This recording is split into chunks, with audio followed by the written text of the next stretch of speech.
սարքավորումների մասով որոշ հիմնարկներ կան, որտեղ բացակայում են սարքավորումները, հիվանդները ստիպված տեղափոխվում են այստեղ նաև մայրաքաղաքում է ծանրաբեռնվում այդ հետազոտությունները բժշկական հիմնարկներում, սարքավորումների մասով ինչ կասեք։ Ես պիտի կրկնեմ, որ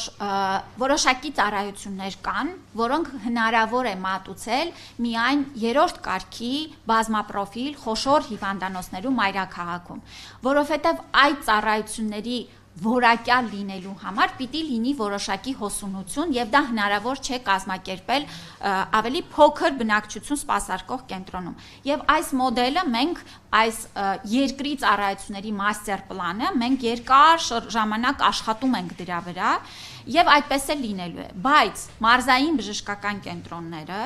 պիտի հագեցվեն ըստ իրենց ծառայությունների մատուցման այդ մաստեր պլանի ամբողջապես եւ այս գործընթացը գնում է։ Պիտի ասեմ, որ այս գործընթացը գնում է երկու ֆինանսական եւ ռեսուրսային օղակներ օգտագործելով։ Մեկը պետությունը ուղիղ ներդրումներ է անում կապիտալ շինարարությունների մեջ, հիմա առաջիկայում մենք 26 թվականի առաջին 6 ամիսների կբացենք Սիսիանի բժշկական կենտրոնը։ Մենք այս պահին էլ նորացվող ծառայությունների շրջանակը հաշվի առնելով անընդհատ փոփոխում ընդլայնում ենք սարքավորումների շրջանակը, որ այնտեղ պետք է տեղադրվի։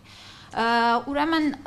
Մարտունին բժշկական կենտրոնը չուներ օրինակ համակարգչային շերտագրում եւ նոր բժշկական կենտրոնի տրամաբանության մեջ արդեն հագեցվել է։